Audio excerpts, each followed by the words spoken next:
Okay, hi everybody. Welcome to McMaster Continuing Education's student orientation webinar. We're going to go over a bunch of important basic stuff today, just about being a student with us and what that entails, what to expect, etc. Probably clear up some confusion that some of you may have, answer important questions, that sort of thing. Let's get started. First of all, a quick land acknowledgement that McMaster University recognizes and acknowledges that it is located on the traditional territories of the Mississauga and Haudenosaunee nations and within the lands protected by the Dish with One Spoon Wampum Agreement. So here is what is on our agenda. We're going to be talking about sort of the benefits of continuing education, talking a little bit as well about like the history of the organization, kind of where we stand, and what to expect. We're going to be talking about learning formats, which is a big thing that people ask us a lot about. So I'll be definitely focusing on that. A little bit about planning your studies, a little bit about how to register, budgeting and planning and that sort of thing. We'll be doing a little platform overview, talking about the learning platforms that you'll be using. So all of this is relevant to if you're a new or even existing learner and you want some clarification about things. So that's what this is for. We'll go over some other stuff as well. So yeah, let's get rolling. So just to give you a very quick background, don't worry, there's only about like one or two slides on this. In Master Canadian Education, we were established in 1931. We were established in downtown Hamilton, we're located in downtown Hamilton now, I should say. Yeah, 1931, like MCE, that's the current name for us at any rate, but we've been around in some form for many years.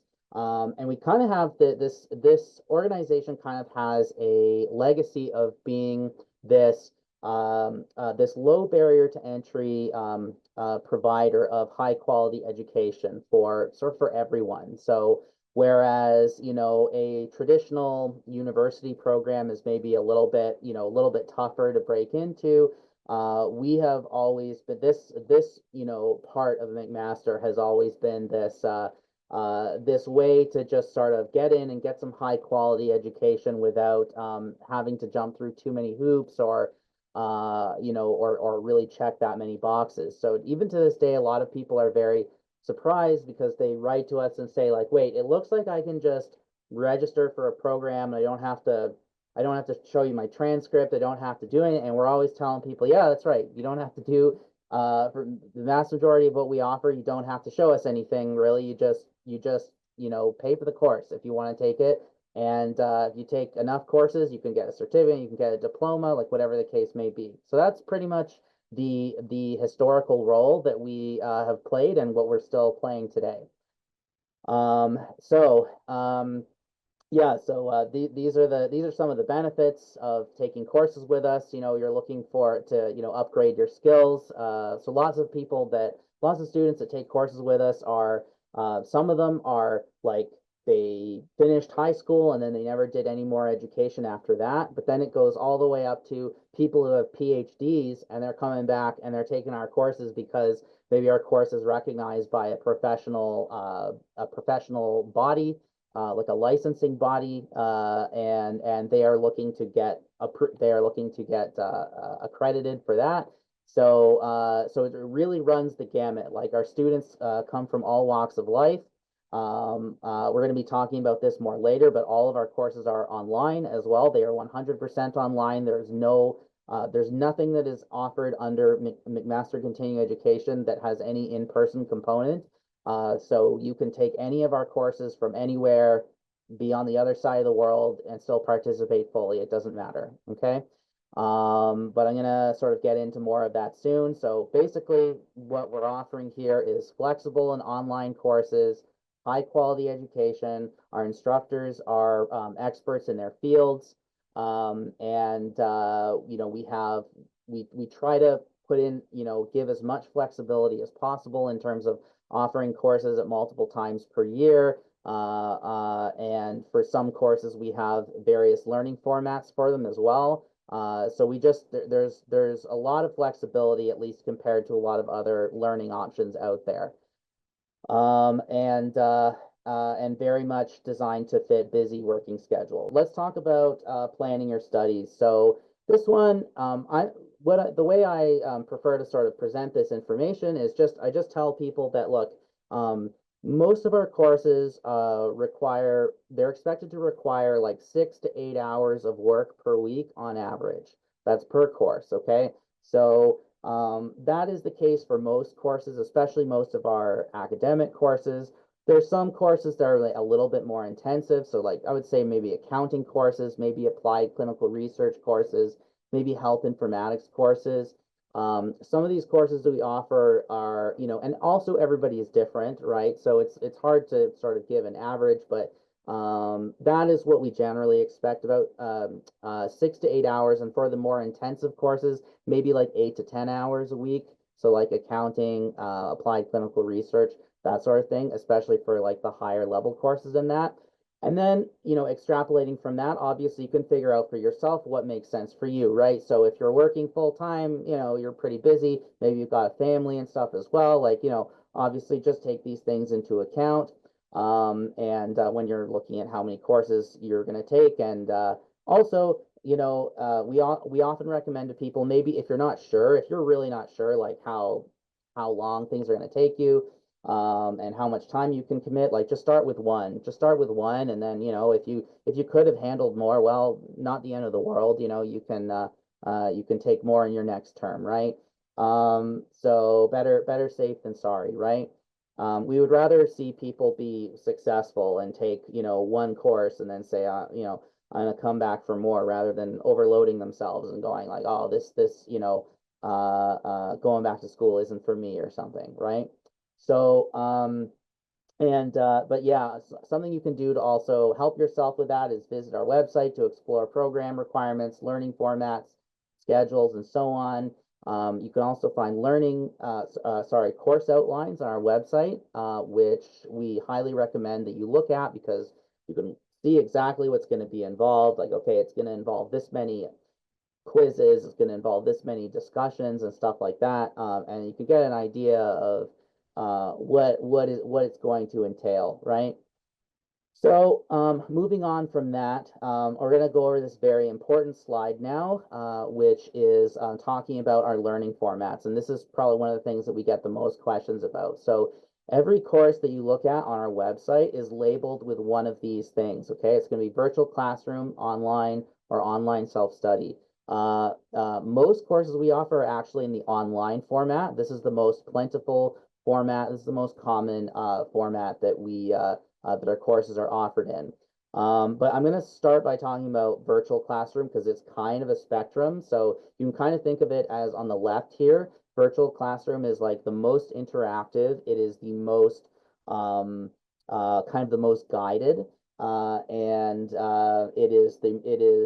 it is the only one that is synchronous. So it's the only one that requires you to be there at a certain time. So the virtual classroom is what it sounds like. It's somebody talking to you over Zoom or over whatever platform.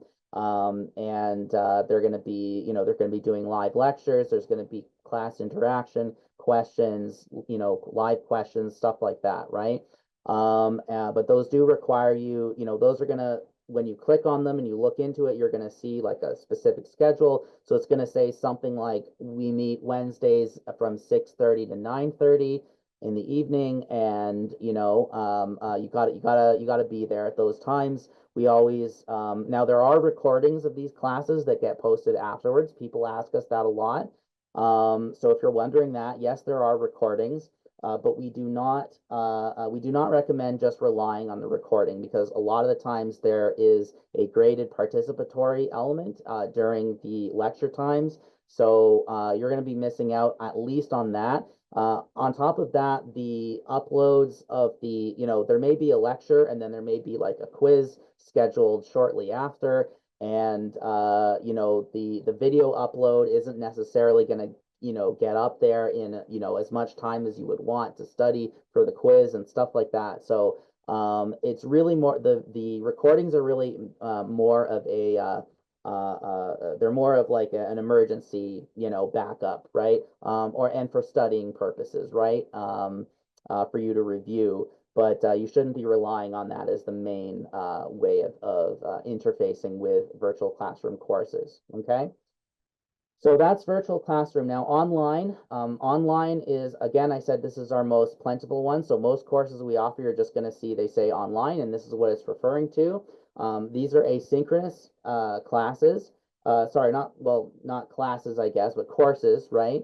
They're synchronous, and so you do not have to be there at any particular time. What you do is you log in, and there's going to be things posted. There's going to be, readings, maybe videos posted. There's going to be discussions. There's going to be quizzes, and it's always going to say something like, oh, you have to do this quiz by Sunday night at 11:59 p.m. or something, right? And you log in and you make sure you do it by that deadline, and but you can choose when you log in to do it throughout like that week that it's posted, or however, whatever the timeline is, right?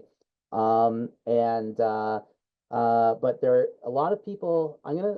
We're gonna cover this more in a later slide, but a lot of people kind of think that, well, I'm not sure if online learning is for me, but this is still quite interactive, even though it's not necessarily it's not live. There's not going to be anything. An instructor may say, oh, I'm going to do a meet and greet at this time, but it's not going to be a mandatory thing that you have to be there for.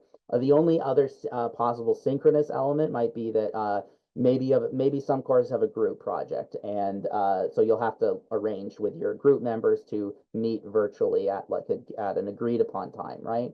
But that's about it for that.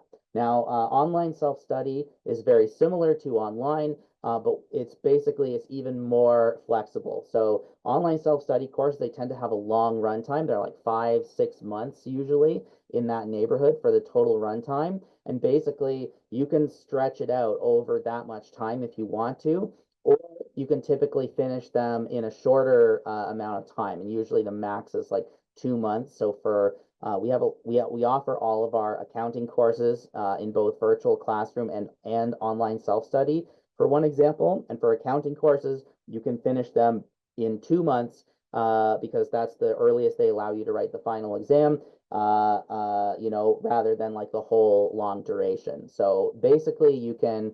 I will say for this one, some people think, oh, I'll take it and then I can just do it all. Like I can do it all in the last month because I'm going to be busy for the first 5 months or something. Don't plan it out that way, because there are still deadlines as you go along in this. So the first deadline is going to be not that far into the course. So basically, there's kind of a speed minimum, I guess you could say, right? You can go very fast, but you can only go so slow in online self-study, if that makes sense. So that's kind of the overview. Hopefully that is clear, and certainly if you have more questions about that, you can ask. And I forgot to mention at the start, but I do have my I'm sure you've seen by now, I do have my colleague in the chat helping to answer questions. By the way, it also does help us organize our question answering if you use the Q&A function on Zoom. I'm just going to mention that. It's easier for us to kind of, parse and see what questions have been asked and whatnot. If you don't mind using that, that would be appreciated. Okay, so let's talk about how to register. So like I was talking about earlier, registering for our courses is very straightforward, okay?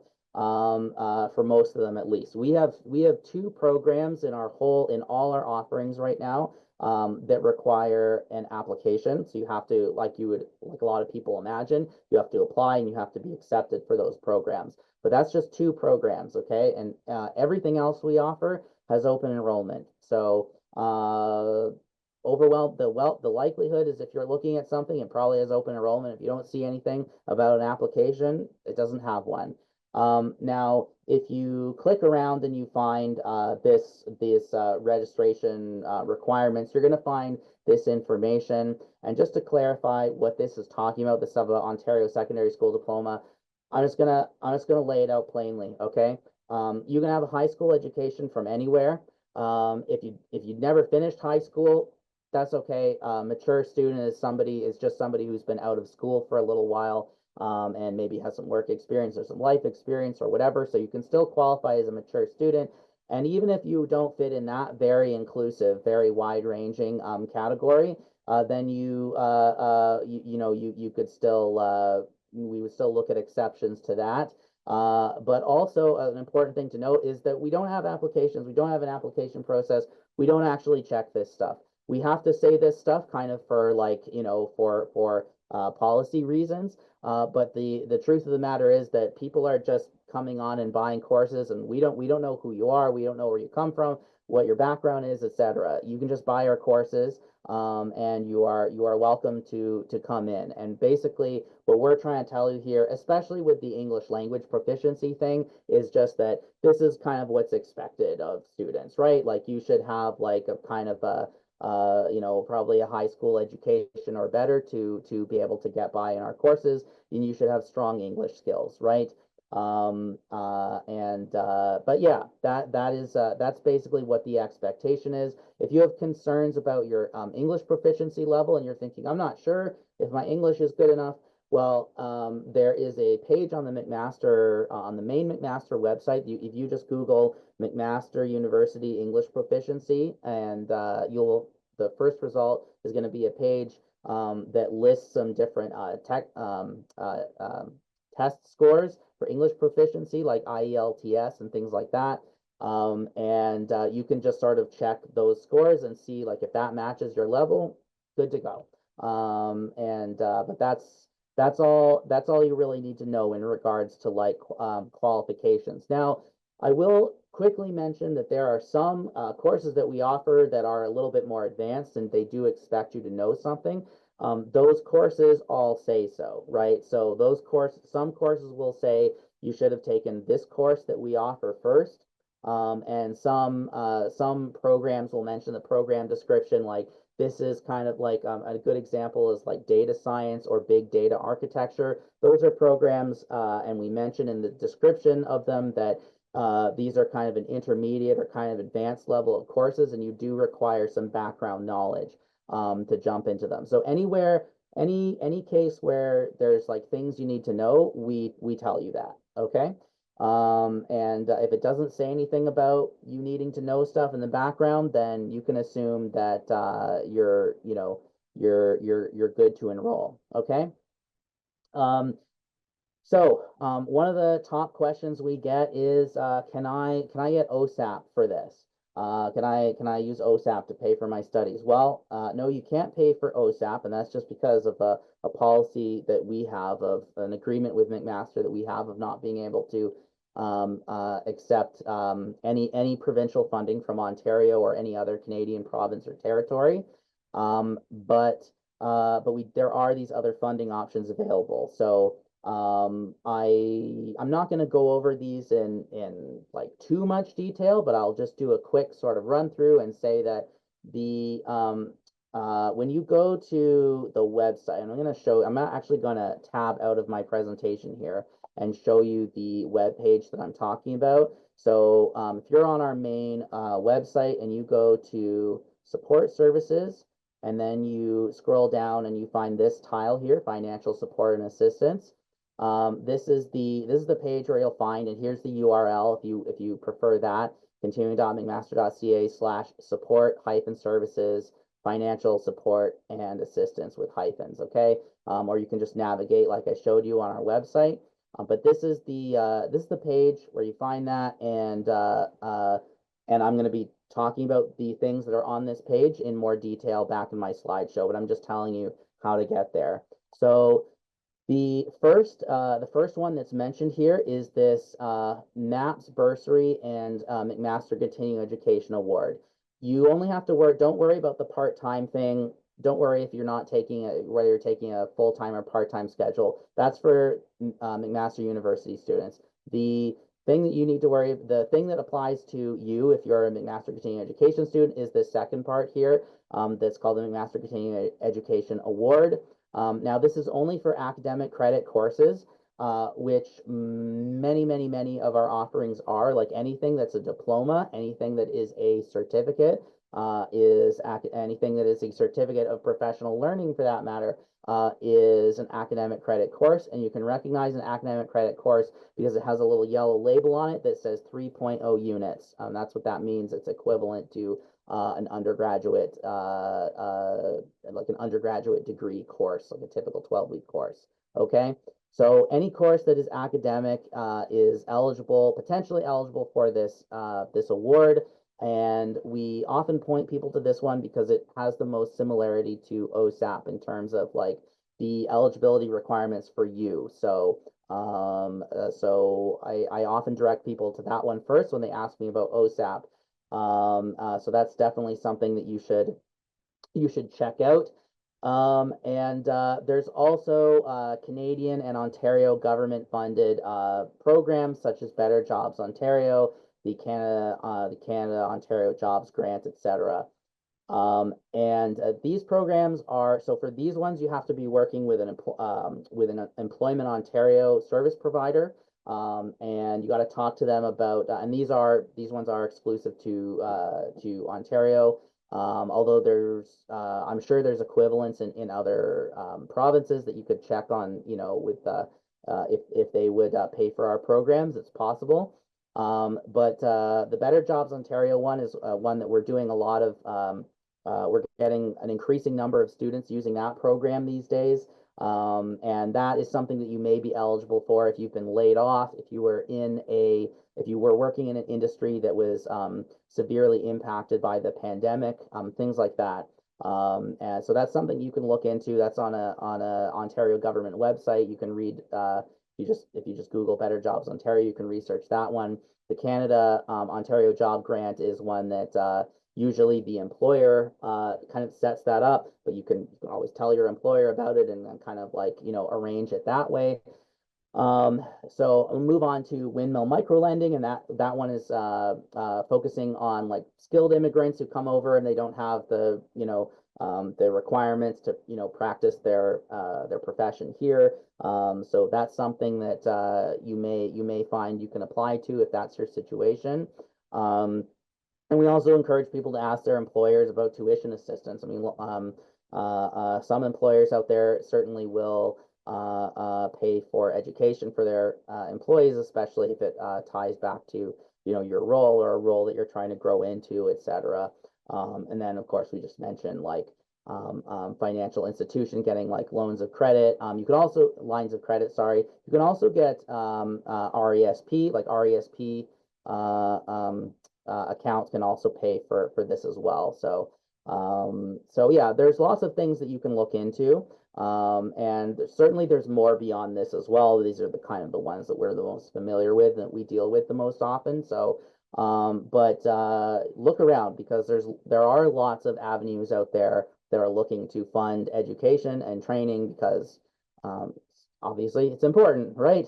So okay, so moving on from that, we're going to talk about what is Mosaic. Okay, so Mosaic is the primary like admin system for students and for staff.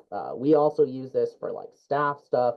We use this to look at student accounts and see, you know, we can see like what courses you're enrolled in and stuff like that, right? So this is an important system for, you're going to use this, just to clarify this, by the way, you don't use this to access your courses or your course material or anything like that. But this is more of a background system that is for like administrative tasks. So from the student standpoint, you're doing things here like you can, as soon as you enroll in your course, maybe it doesn't start for another month. So you can log into Mosaic and make sure that you're enrolled in your courses. The enrollment worked. You can also do things here like generate a letter to say that yes, to confirm what courses you're enrolled in for the term. And then once you finish the course, you can generate that same letter, and it's going to include your final grade that time as well. You can, this is also where you log in to apply to graduate. So when you're done with your program, you're going to let us know, hey, I'm done my program now. I want to be evaluated to graduate from my diploma program. And then, you know, somebody's going to come in and check and make sure that you finish the right courses and then approve you to graduate, right? So stuff like that is what goes on in Mosaic. It's not a tool that you're going to be using like all the time, but it is important when you need it. Okay. So Avenue to Learn, this is probably the one that you were wondering about, is like, how do I actually, you know, probably a decent number of you in this call right now are like, I need to know, like, how do I get to my courses, right? This is how you do it. So Avenue to Learn is the platform where you log in and you access all your course content. Okay, so what happens after you enroll?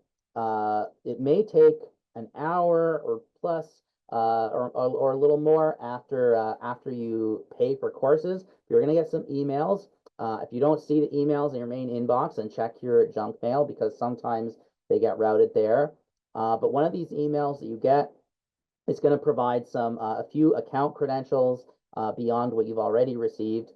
Namely your Mac ID, which is what you're going to use to log into this platform. And it's going to give you some instructions that you have to follow in order to activate your Mac ID, which is the process that makes your account be able to log into Avenue, this thing we're looking at here.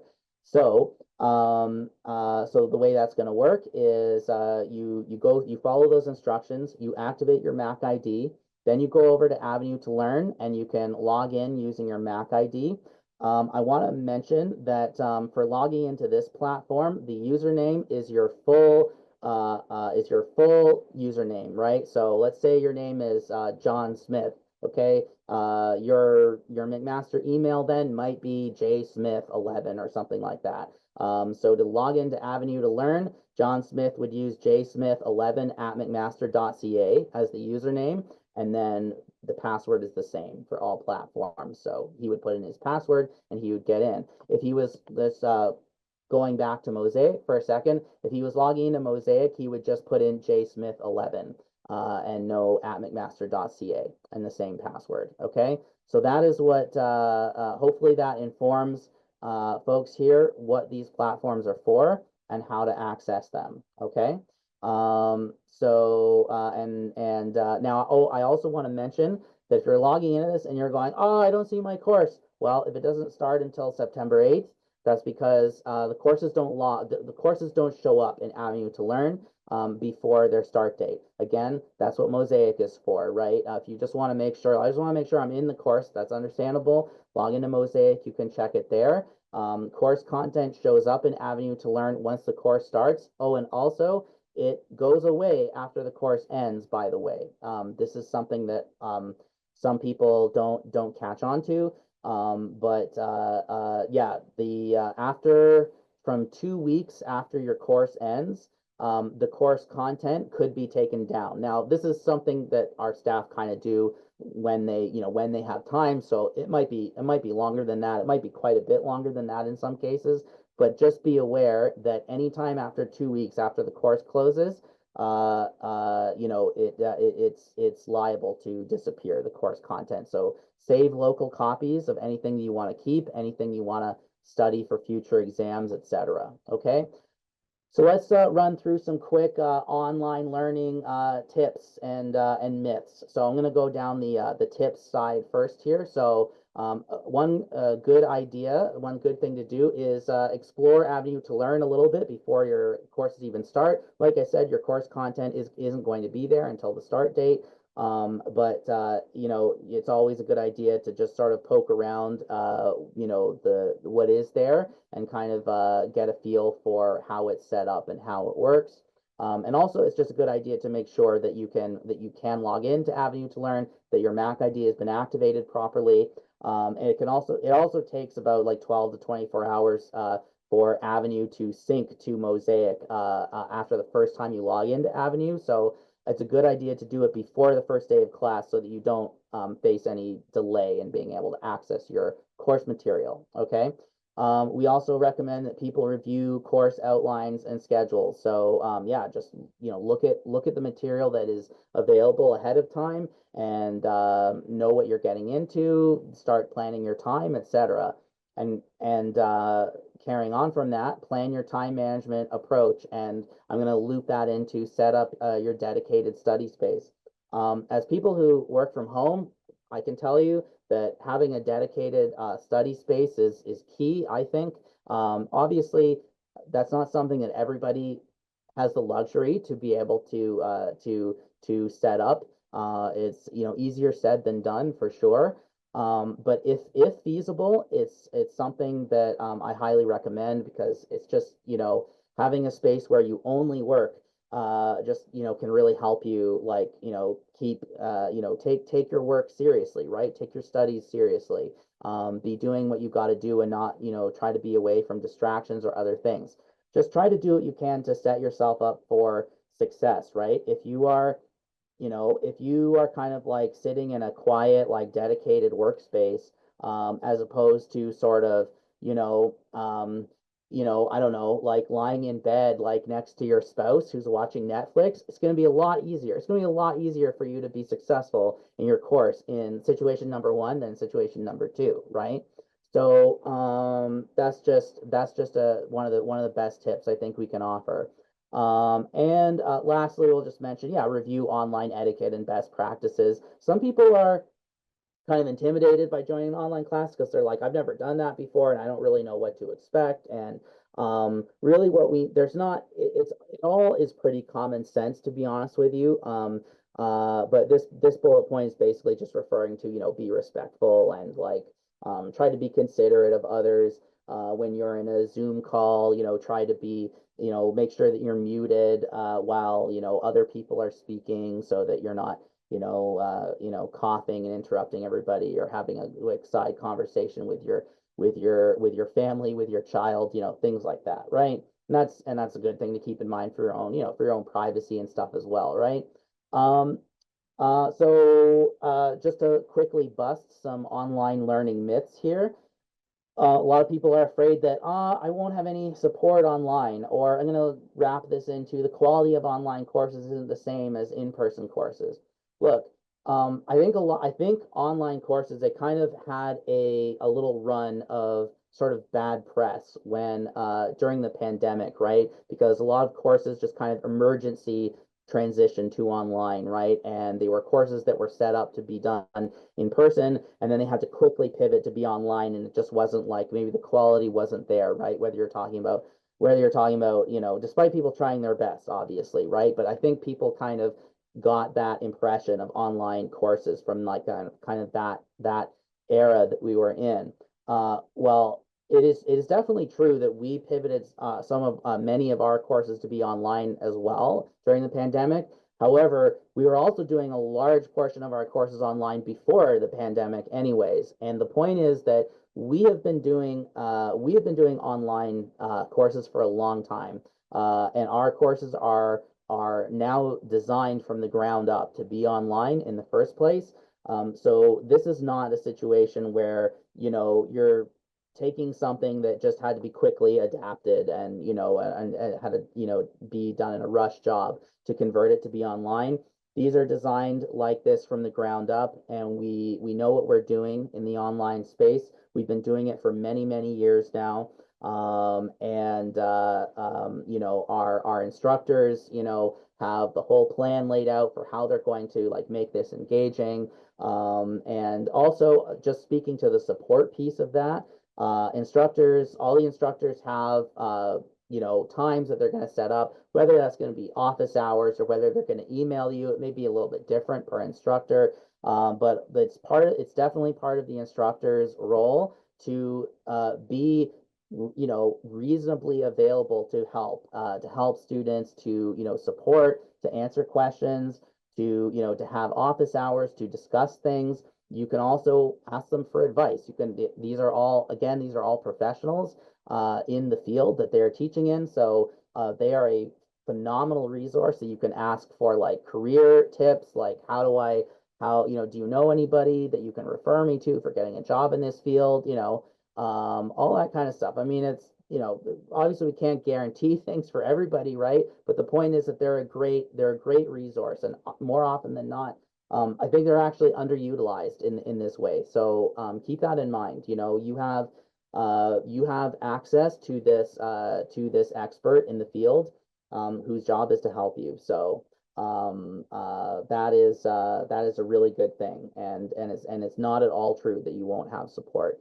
I also want to say that it's in my role, I encounter a lot of people that are interested in our courses, and they're coming to me and saying, yeah, I want to do the marketing diploma. I've actually been working in marketing for 20 years, but I need to update my education, so to just kind of stay current and stuff like that. So they're taking our courses, but this is your classmate who has 20 years of experience, and maybe the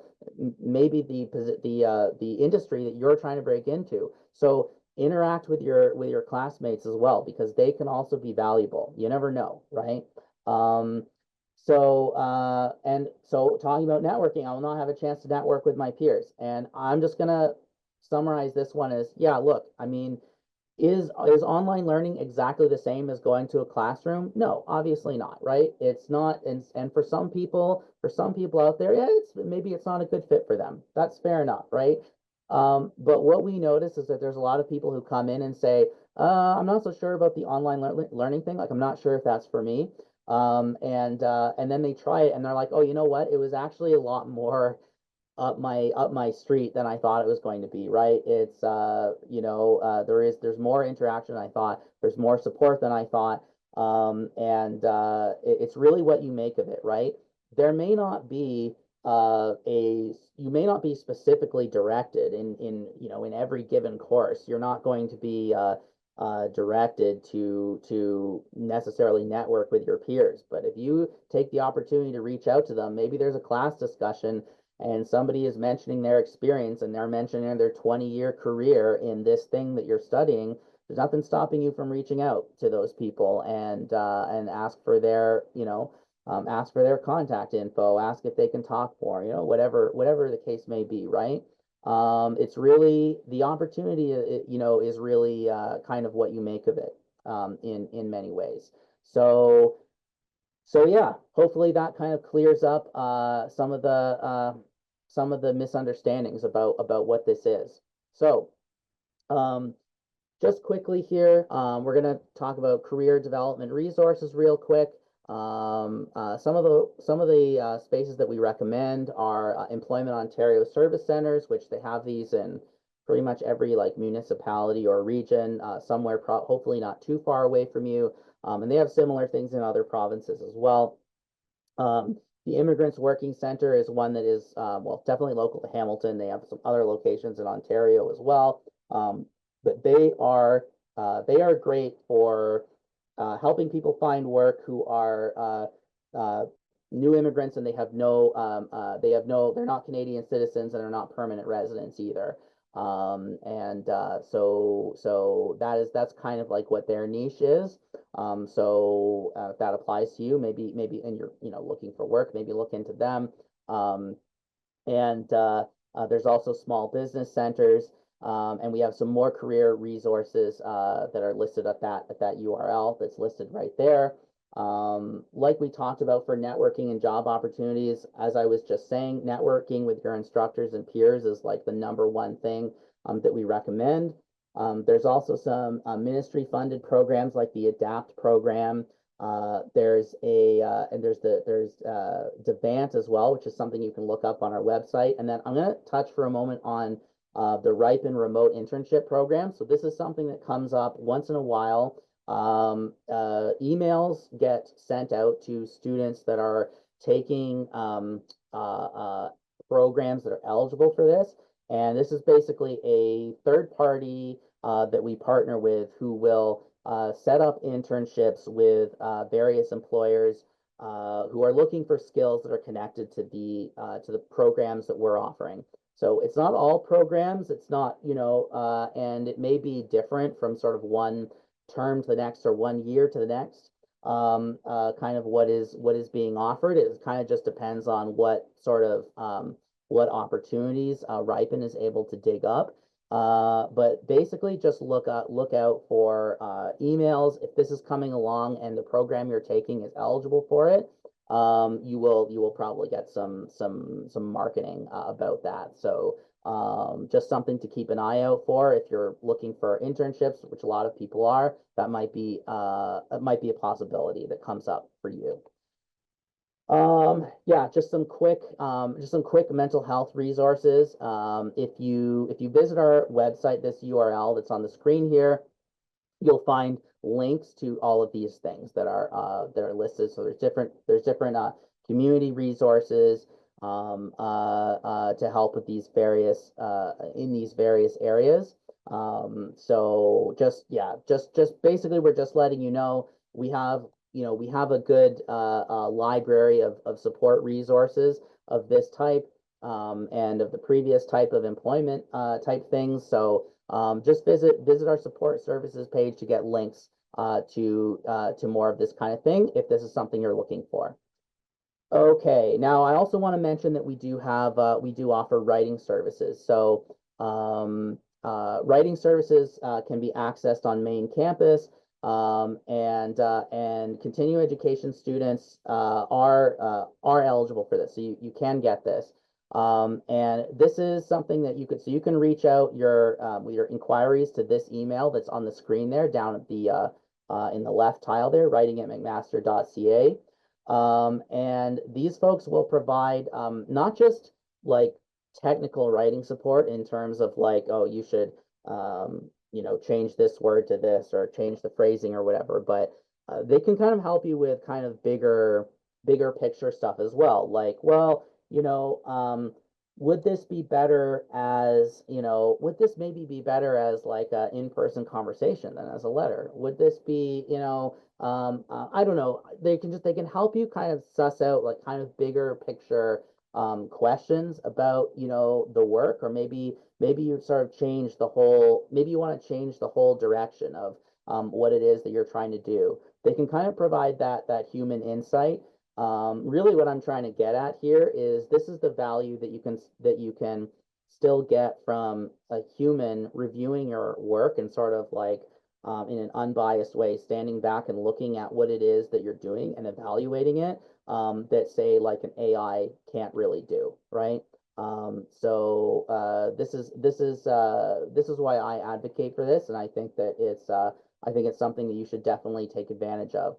And I want to say it's not just writing assignments either. Like if you need to write a difficult email that is, maybe you're, I don't know, trying to figure something out with your instructor or something like that, like they can help you with any kind of writing, really. If you're a student, bring it to them, and the worst they can do is say no, but in a lot of cases they're going to say yes. So just be aware of that, okay? So yeah, basically, if you need help and support, your main port of call is usually going to be your instructor. So if you're, let's say I don't know, you're unable to meet a deadline, or you're having trouble submitting something, like some tech issue, reach out to your instructor first. That should kind of be your first place where you go. And if you're having technical difficulties, usually the best place to reach out to is going to be UTS, or sort of our internal IT department. You can just Google McMaster UTS to find their page. And on the UTS page, they have a specific support desk that is for Avenue to Learn. So if you kind of submit your ticket through that, you're going to go direct to people who are specialists in Avenue to Learn to be able to figure that out. The McMaster Continuing Education Information Specialist team is me, and my team, my colleagues. So if you reach out to us using our contact form, anywhere on our website, you can see the contact button, sort of one of the in the top menu there, and you can click on that. You can fill out the form, and we respond to that very quickly. That is one of our main responsibilities in this role, is monitoring that. So reach out to us with any questions, and if you're not really sure where you should be reaching out to or who is the right person, we can direct you to the right place. And there's some helpful links on the right side. The Help Center, which just has like a whole collection of stuff. If you scroll down further on that page, you'll get to our FAQ section, which can answer a lot of questions without even having to wait for one of us to reply.